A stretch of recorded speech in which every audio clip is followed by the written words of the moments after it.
live yet? Are we live yet?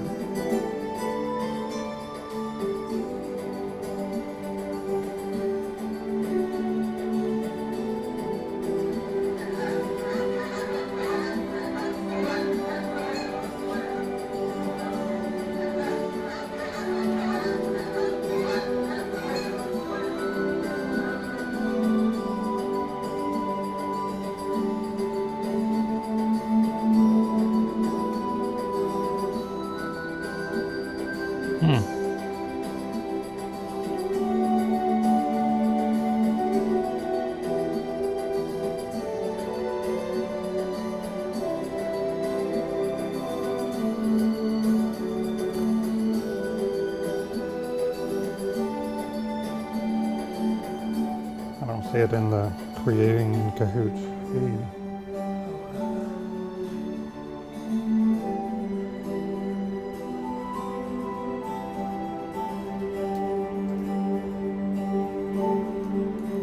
Wrong one.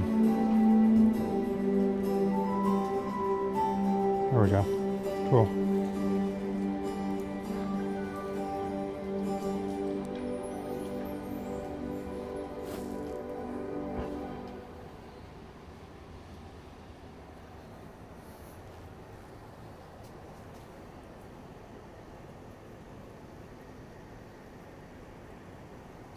Well, those are the videos I have for us so far.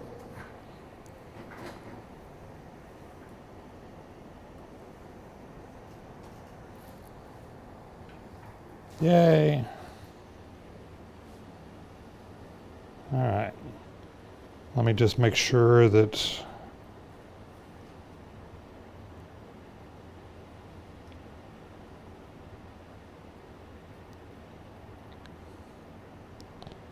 I've posted that I'm live on Facebook. Yay! All right. Thanks, everyone. Why does teamwork matter? Ground rules, get comfortable, eat your lunch if you brought it.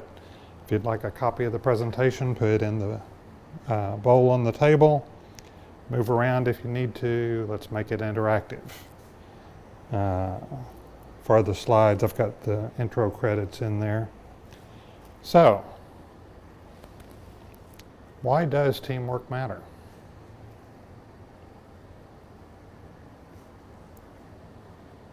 We all have thoughts on this, right? What can we learn from the videos? One of my favorite questions, what can we learn from that? What can we learn from this? What can we learn from any of this? So what's your thoughts? What kinds of teams have you worked on in the past? Well, in my business, I'm in sales. I always have to team up with a technical person to help me get through the meetings, communicate the details with the client. Yeah. So the technical people don't know how to sell, the salespeople don't know how to technical. It's a cooperative effort. It is. That's what the deal is. Because everybody specializes in stuff, right? So, One person can't be all things to everybody. right. So each person is bringing different strengths and different weaknesses. Correct. Leslie, could you, since you got a notebook there, could you just kind of write down some of these lessons here and as we go, and we'll kind of compare what we end up with out of the slides with any insights from the audience here? What's the size of teams you've worked on, Jim? Well, I've actually had 2 or 3 different careers. When I first got out of school, I went to work in the Air Force. And at that point in time, I was studying to be a pilot. We had formation flying and worked together as a complete team. Right.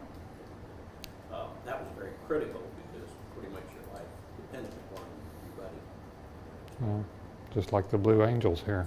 Exactly. Yeah, very cool. So And your team would be 20 people, 50? it could be more than that if you count all the maintenance crew that Mm-hmm. went into making sure the airplane was ready Right.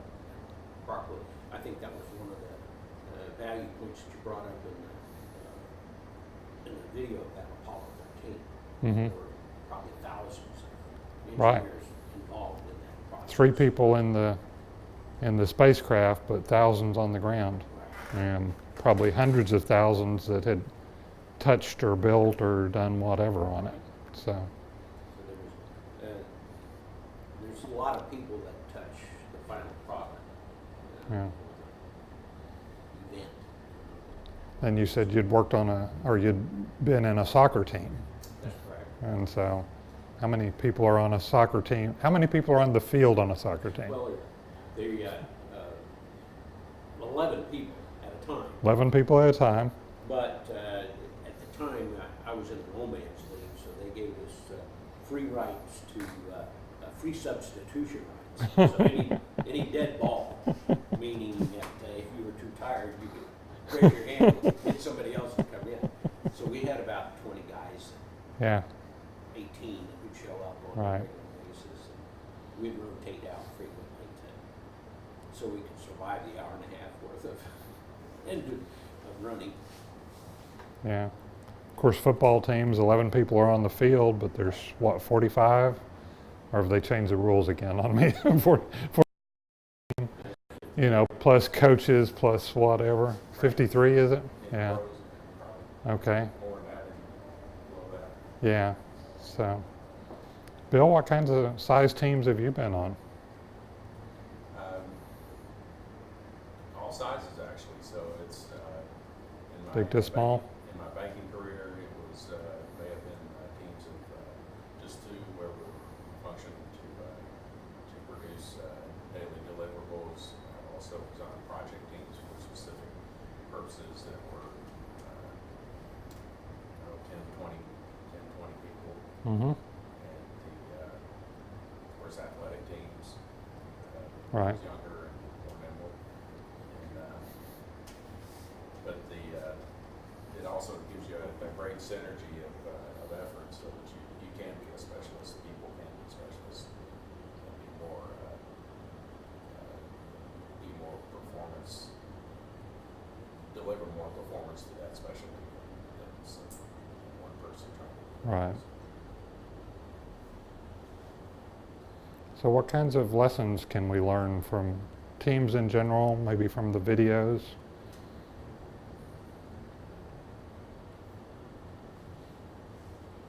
How does a team support an individual? Well, each one, like you mentioned earlier, each one has their specialty, and part of their role is playing on a soccer team. We had different roles, Right. defensemen, midfielders, forwards, and each person contributed to their part to moving the ball in front of the opponent's goal. Sure. That's true in football, basketball, and all sports in general. And that's true in Mhm. life too. Each one contributes their part. Right. So each one contributes their part. Is there some kind of sharing that goes on amongst a team? Well, a team would need to have something in common, either by sometimes it's physical in terms of a uniform or a purpose of winning or a Right. purpose of completing a particular task. So they would need to have some commonality in that formula. Right. Or it can be more internal, or men's groups, women's groups, Right. church groups, things like that. What's the difference between a team and a collection of individuals? Something in common, right? Something in common. And typically Right. there is a common goal of some sort, objective that you're working towards. Some kind of shared goal, shared objective, shared purpose. Rather than a group of people just meeting, Right. that's nice, but typically you form a team Mm-hmm. objective. So, Yeah, exactly. Leslie, what about you? Well, I spent almost 20 years working for Hewlett Packard in the sales roles, so I've been on a lot of teams that were common goal was to sell stuff. And Right. A certain amount of things. So smaller team meaning 10 people, large team meaning Los Angeles office. I've also headed up quite a number of volunteer organizations where there's a common goal to achieve a particular objective, whatever that might be. And working with only women, different than working in a sales environment with a business objective in mind. So I think the goal is to find the gift for each person and how we can all help each other, across Right. the board. And even in a highly competitive environment like selling computer equipment, you still have to rely on others to help you get, like you said, get the best possible result. Yeah. Very cool. So, another question. Can great teams win against overwhelming opposition? Yes. I think it's fair to say yes. I mean, Apollo 13 is a good example of that, right? There was so many things stacked against them ever getting back safely, and yet they did. So, certainly you can have teams that win that. Have you ever been on a team that you've won against overwhelming opposition?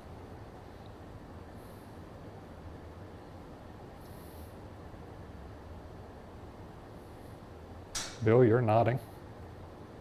Yeah, I remember athletic teams where we beat teams that were superior to us on that in Yeah. all forms, and when you on that particular day you perform it and have breaks that go your way, and so it's a function of team unity and effort and preparation. Right. Jim, feeding on our past, we share a common team. similar background, So, and oftentimes we would run into situations where we would, as a team effort, find the right key to overcome yeah, opposition. Specifically, working with smaller, as a reseller, oftentimes we could outperform or outmaneuver a larger company mm-hmm, winning that business. mm-hmm, That's quite frequent where there is overwhelming odds, but we still win the business. yeah, And I think part of that is a well-tuned team that clicks, right, whereas a larger team may not have all the same objectives or as good a communication. right. That's what I Yeah. see.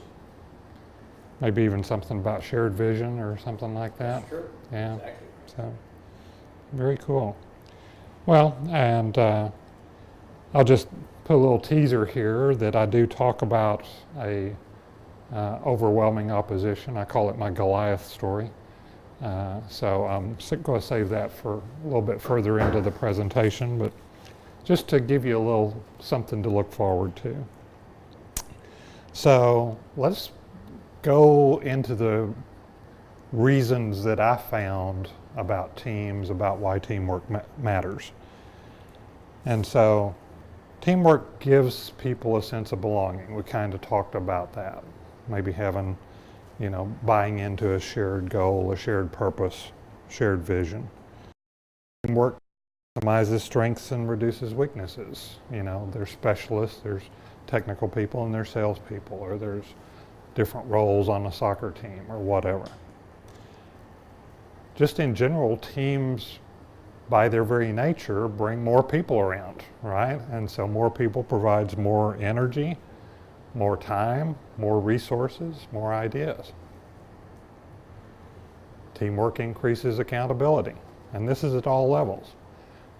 By a leader having a team around them, the leader is more accountable because the leader can't just go change his mind as often, or if he does, he's probably going to lose his team, one or the other. But it also works the other way, that the leader keeps the team accountable. And in a great team, the team members keep each other accountable. Teams bring more views or more perspectives of the situation. You know, Ken Blanchard said, none of us are as smart as all of us. So, and teamwork creates synergy. That was one of the things one of the videos has, was synergy. Teamwork creates synergy where the sum is greater than the parts.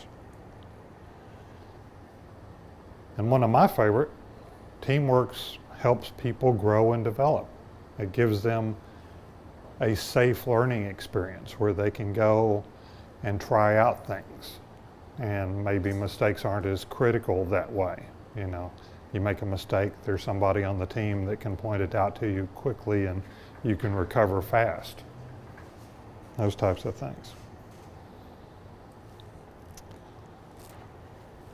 I guess I got accountability in there twice. Okay. Teamwork can also promote that sense of camaraderie. You know, you talked about the old men's soccer league. You know, I'm sure you guys had a good time working together. Exactly, exactly. But what that does is it lets you share the lows and the highs. It lets you share the failures and the successes. There's something about going through a war together that bonds people. You know, there's something about facing challenges and overcoming challenges. So, teamwork reduces risk. Just in the sense of more people looking at it can point out more problems, can avoid you going off the cliff as much. And one of my final points is, as a Christian, I'm actually called to live in community. And if I'm going to live in community, that implies teamwork. I mean, it's not isolation. So kind of my bottom line, teams can accomplish something significant together that would be impossible for one person. Apollo 13, I think, is a great example of that. A lot of military stuff's a great example of that. You know, a lot of team sports, you couldn't have just one person on a basketball court. You know, it doesn't matter if they're the greatest basketball player in the world, one person against five, the five people are going to win all the time. So, and one of the places that I got this out of was the 17 Indisputable Laws of Teamwork. John Maxwell in 2001 wrote this book, and his first law is the law of significance. He says, one is too small a number to achieve greatness.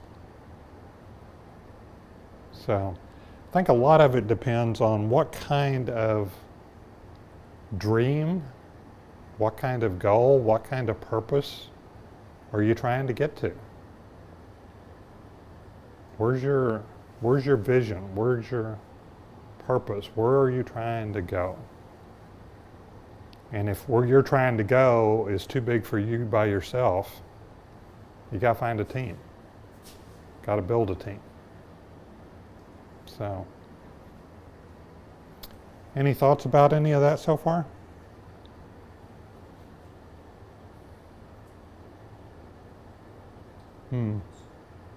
This could be a fast presentation. No, I do have a thought, and the thought is that I have 3 children that have recently, in the last 5 years, graduated from college. And in college, they give you teams to work on because they think it's a good idea for you to learn how to work in a team. Mm-hmm. But it's kind of a fake environment where you're trying to get a grade, and I'm not so sure that working in a team in that environment really gives you the foundation for doing what's necessary when you get out. Because typically I hear in high school as well that one person does all the work or 2 people do all the work, the accountability component. So it doesn't seem like when they try to inflict, don't listen to me, when they try to have you do teamwork in a situation, an educational situation, I'm not so sure that it actually gets you ready for really going into the workforce and working on a team where everybody's a professional and we're not about getting a grade, it's about achieving a result. Right. So I think that's kind of a shame. That was It is. Do you think that the team that was put together was chosen at random, or did they have some selection building the team? I think a lot of times, not all the time, it's a random, you know. The reason I asked that question is I've got 3 grandkids, and it seems like when they are working together with their friends, the teamwork and the results comes out much better. True. They It's tend natural. to communicate well, they tend to develop things, and they tend to then, whenever they whatever display they go in school or whatever, seems to be much better than if they were just randomly chosen out of the class. That's true. Yeah, it's true. It's kind of hard, I think, in an environment like education where everybody has to be on a team. Right. Right. So you can't self-select, right? You have to deal with what is so. But I just feel like that could be improved. You know, my children went to a high school that was a very high-achieving high school, but I never heard anybody talk about being on a team in a positive way. It was just always a struggle, just last minute, and so.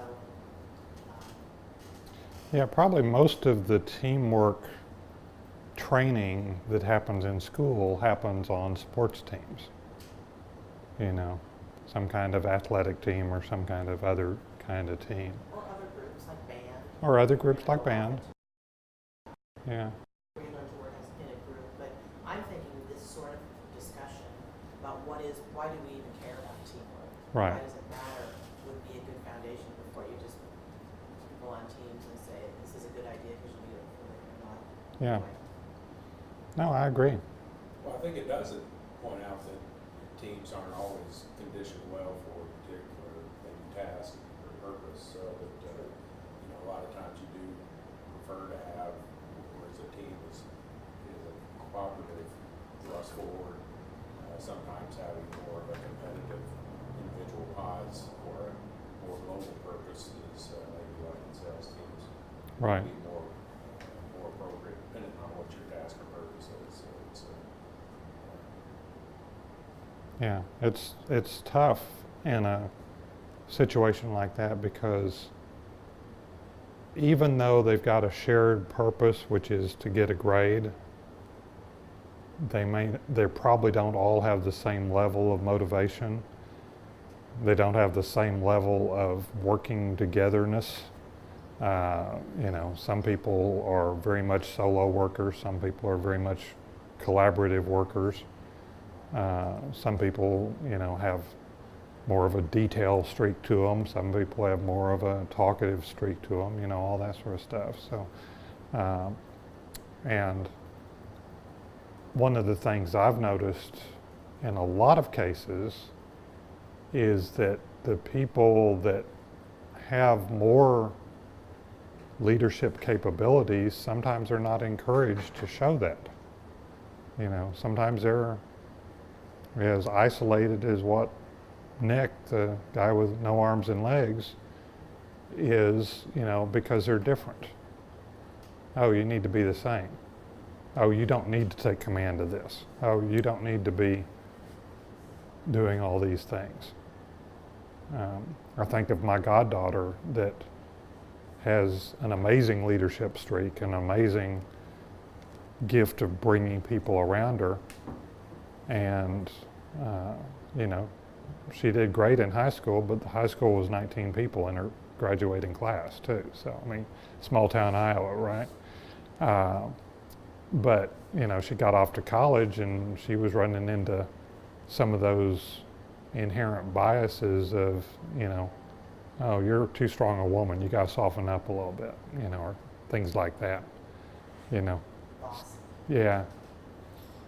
Or the other B word. Yeah. So, yeah. I definitely think teamwork and leadership are skills that need to be taught much earlier than what they are. And the why. And the why. Matters. Yeah. Well, and I was on teams where they actually had larger teams in the corporate setting that you mentioned where they would actually rotate out the project manager because there was it wasn't necessarily efficiency necessarily, but they wanted to bring in kind of a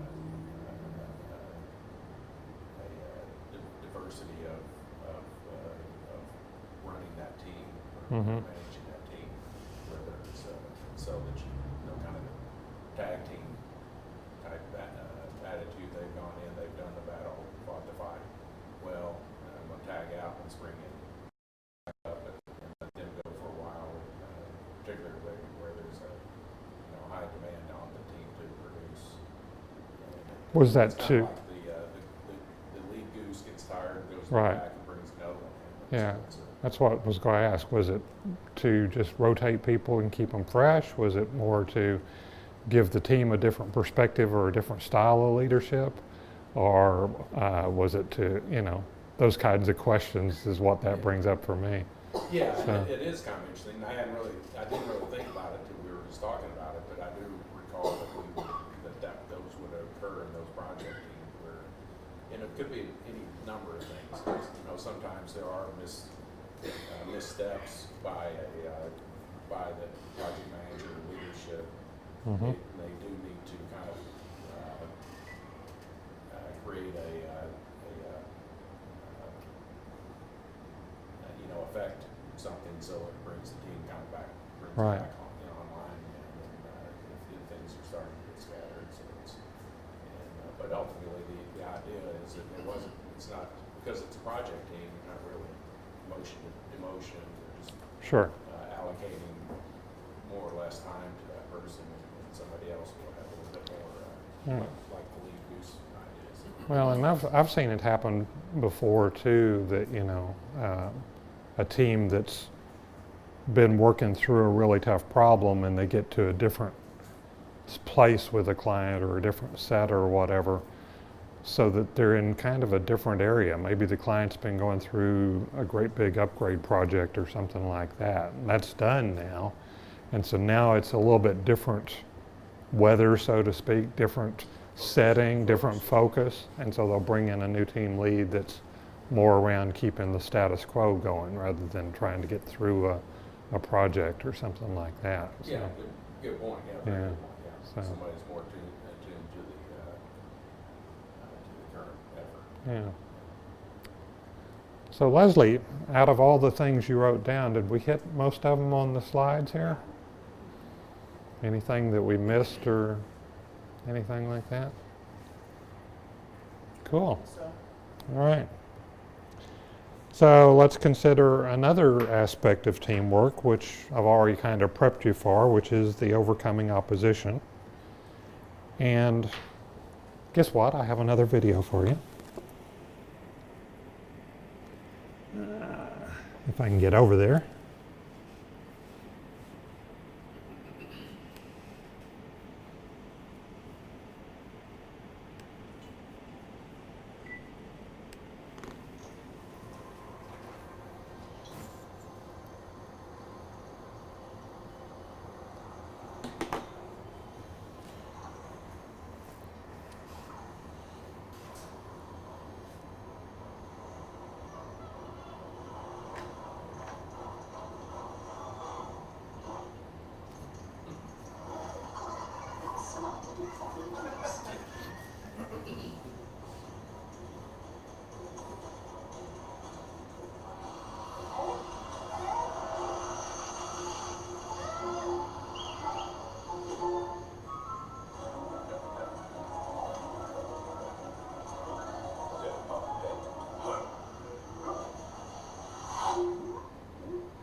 So what can we learn from that?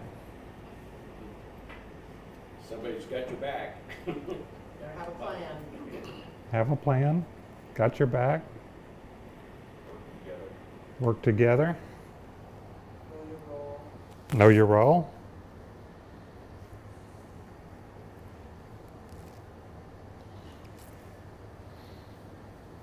What else? Follow directions. Follow directions.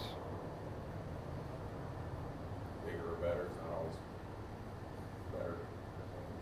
Yeah. You're gonna trust in the group.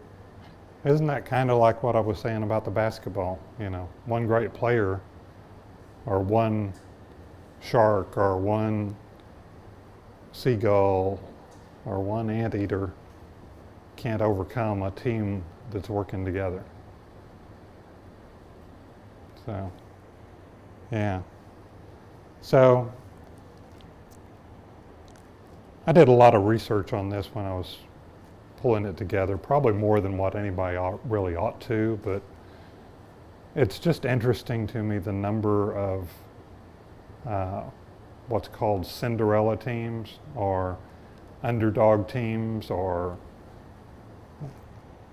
those kinds of things. So I lead off with Apollo 13 just because we've been talking about it, and because most of the time when you just say teams, you're talking about sports teams, because that's one of the easiest microcosms to see. It's much more contained, much more definitive. In a business environment where you're trying to sell something, you maybe have annual sales goals, and maybe you make them or maybe you don't, but there's not as big a celebration as a Super Bowl party type thing, right? So it's one of those things that's just a little bit harder to deal with. But Apollo 13, I definitely consider a team that was an underdog that overcame the opposition. 1980 men's hockey team, in the Olympics, they beat the Soviets. It was like a huge moment, the whole miracle on ice thing.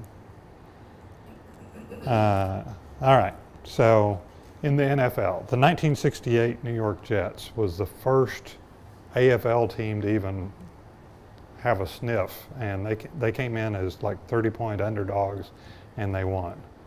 And that really established the equality between the old NFL and the old AFL, which then led to the NFC and the AFC in today's. The 1980 Oakland Raiders, they were the first wild card team to go all the way and win the Super Bowl. The 1999 St. Louis Rams, they lost their starting quarterback, Trent Green, in preseason. Nobody gave him a chance. Kurt Warner came in, took them to a 13-3 record, and they won the Super Bowl. It's like, just an amazing turnaround. And the 2007 New York Giants, they were total underdogs. They just barely squeaked in as wild cards. And they ended up winning 3 playoff games on the road to get to the Super Bowl to win the Super Bowl. So, baseball, 69 Mets, the Miracle Mets. Before 69, the Mets had always been next to last or last in their division. And they take the whole World Series. The 2004 Boston Red Sox, they were down 3-0 in the American League Championship game. They came back and they won 8 straight to win the championship and the series. So that's like, was really on the ropes and just came back. 69 Boston Celtics, they were the ones that Wilt Chamberlain was in LA, and Boston was facing LA Lakers in the finals. LA was up 3-2. Boston won in Boston to tie it up, went back to LA, and LA was saying, oh, we'll take them down easy, and of course Boston won it. So and then the 95 Houston Rockets, that was the team that was playing against Shaq O'Neal and the Orlando Magic, and massive underdogs. What was the other thing? They won the most playoff games on the road in basketball history. How about people? Helen Keller, born deaf and blind, and she got a college education. Think about the team that had to be around Helen Keller to get her through that, whether it was her family, her nurses, her nannies, whatever it was. You know, I've heard some stories, but you know, if you're deaf and blind, you're not going to be just going out there and doing it by yourself. You're going to have help of some sort. Nelson Mandela, I mean, you know, he's South Africa and apartheid. He gets to be a lawyer. He starts fighting apartheid. He gets put in prison. He becomes a symbol of a movement. Well, think about the team that was around him for him to even get word out of the prison. You know, there had to be some kind of connections there, right? So, Stevie Wonder, blind musician, one of the great ones. Stephen Hawking's got ALS at 21, confined to a wheelchair, still making massive contributions. Bethany Hamilton, she was a surfboard. At age 13, a shark bit off her left arm. You know, she's back on the board in 3 weeks, winning championships. Ludwig van Beethoven. What's the toughest thing for a musician to lose? Their hearing. He lost his hearing, and then he wrote some of his best symphonies after that. John Nash, they did the movie A Beautiful Mind on him. He's an American mathematician, and he was diagnosed with paranoid schizophrenia. You know.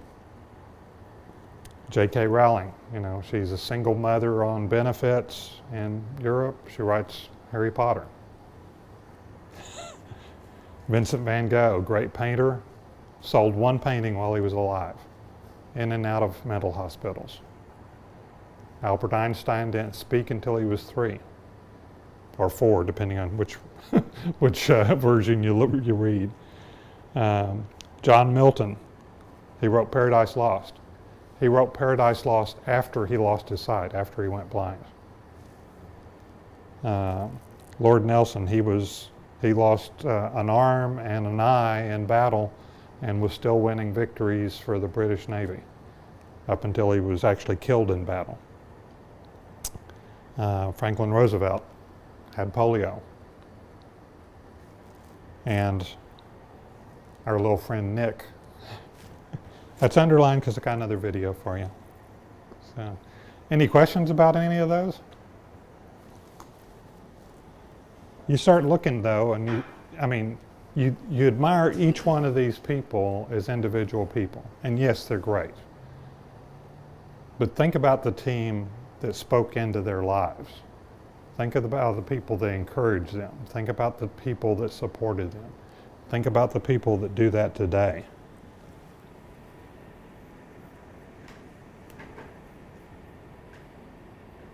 They say you're only as strong as your team is. It's so true when you look at any level of success in anything that requires any sort of team. I couldn't be who I am today and write books and become a speaker and have my non-profit charity taking me all around the world without a team. You know, many people find it very difficult to understand the importance of making sure that your team actually feels like a team and that you're building them up. You can have very strong chains trying to wrap something up, but if one of those links in the chain is weak, then the whole chain breaks. It's so important that you don't just look at the bottom line and the profit or loss. You don't just look at the things you've achieved. No, we're a team. We need to help each other. We need to cover each other's backs. It's knowing that it's lonely at the top unless you bring your team with you.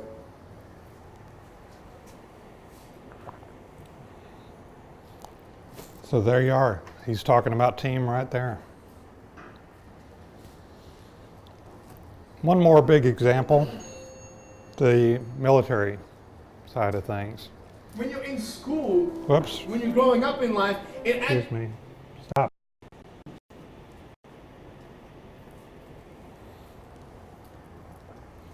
All right, so I won't bore you with all these details. The Battle of Thermopylae, that was what they based the movie The 300 on. The Spartans.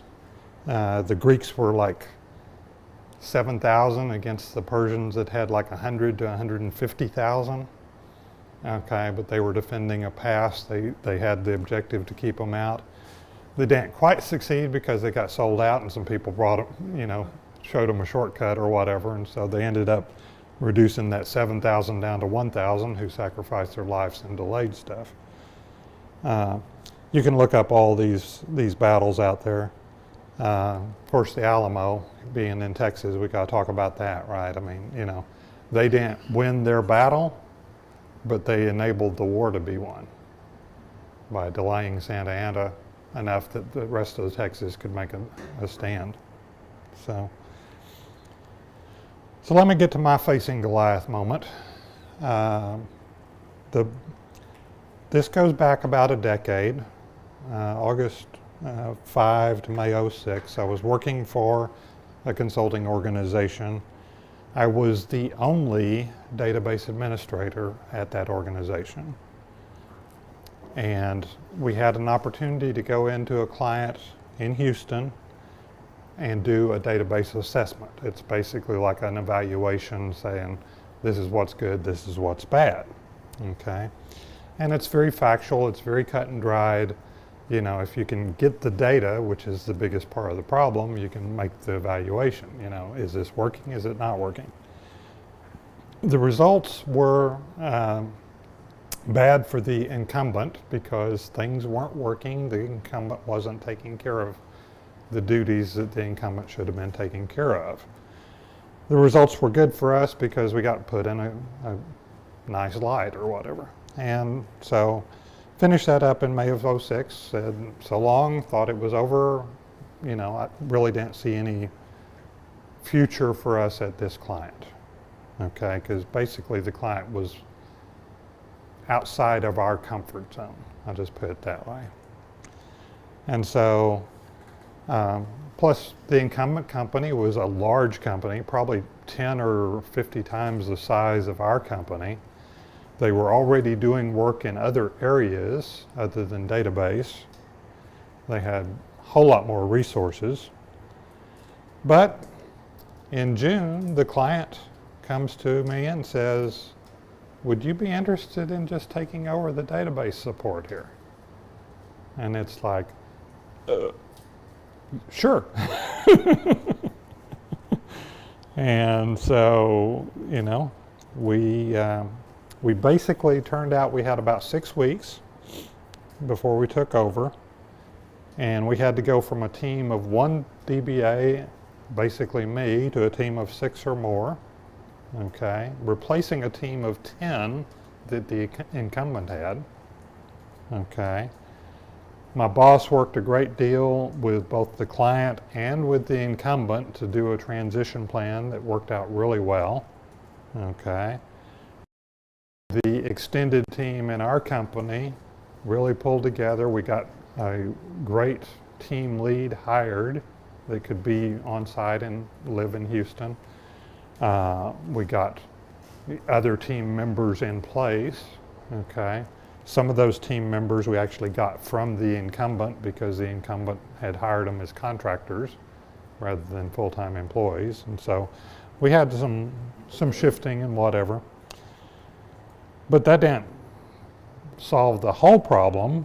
I mean, there were still challenges. I mean, I was traveling to Houston 4 days a week to start with. I'll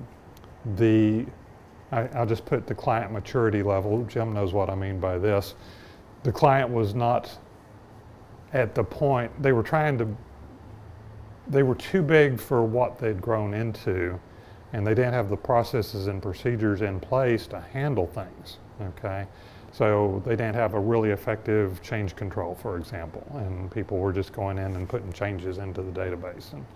you know, you got to slow that down if you're going to get control over the environment. There was a lot of staff turnover in the first year, which would be typical. Certainly not a lot of profit in 2006 or 2007. But we started to turn that around in late 2007. Okay. And so the results, 10 years later, that's a full decade, we're still in there at that client. We're still got, I mean, the whole team's been replaced 2 or 3 times, just from different people rotating in or out or moving on to other companies or whatever. But we're still doing the same function. We're still using the same processes and procedures that we put in place. We're still making the client happy. So, my favorite question, what can we learn from this? What do you guys think? I mean, I just gave you a very quick thumbnail there, but Don't be afraid of the overwhelming. don't be afraid of the overwhelming. Don't be afraid of Goliath.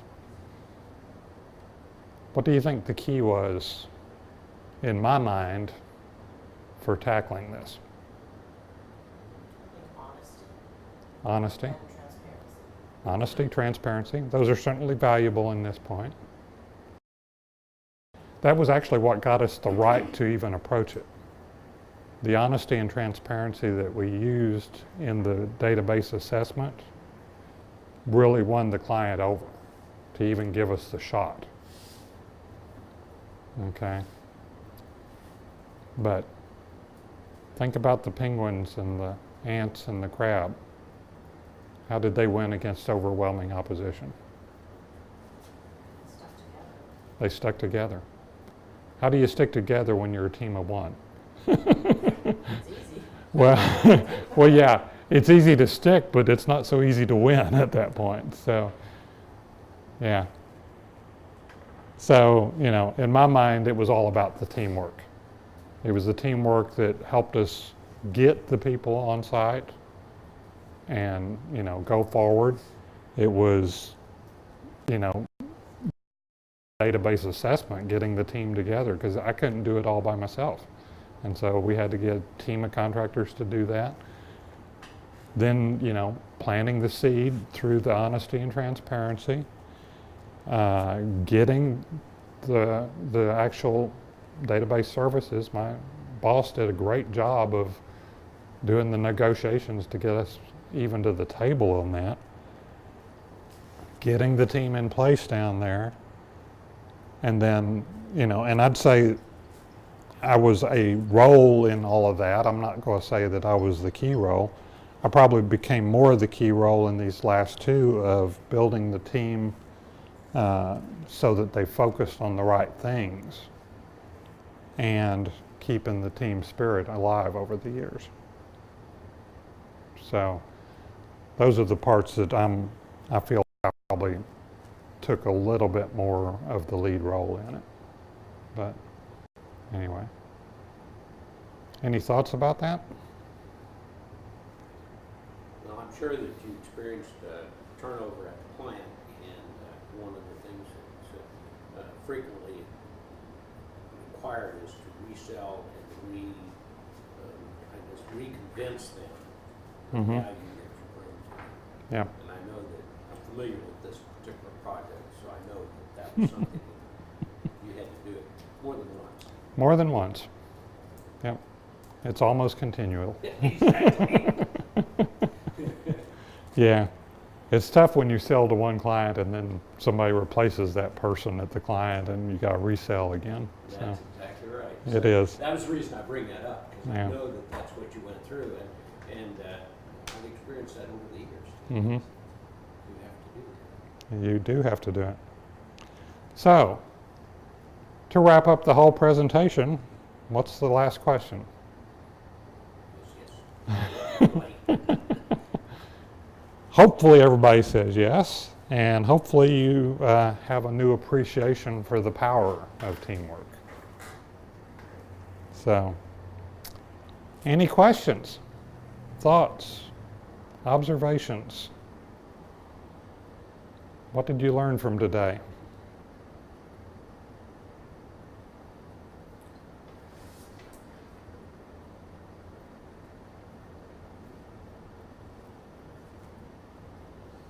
I'm a coach. I'm comfortable with silence. I learned that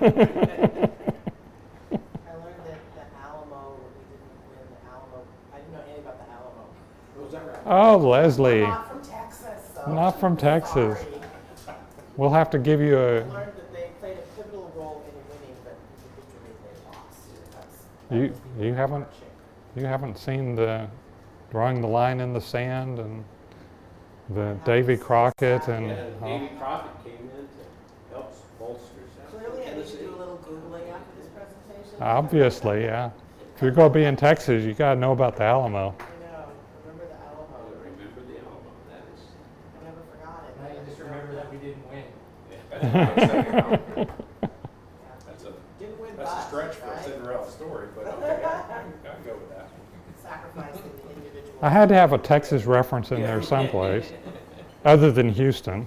So I guess there was a Houston basketball in there. Anyway. Well, I think that's probably about it then, Brian.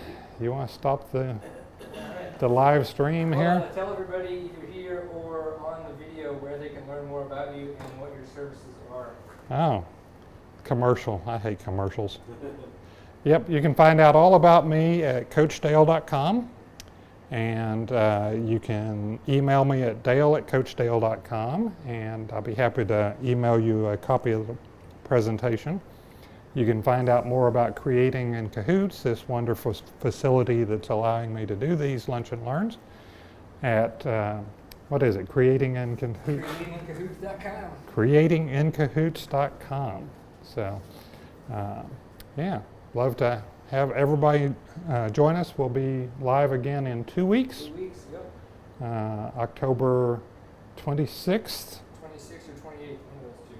Yeah. Whatever that Wednesday is. The Wednesday, and be speaking on some kind of leadership topic, I think, at that point. Yeah, we'll do our homework by then. Yeah. All right. Thanks, everyone.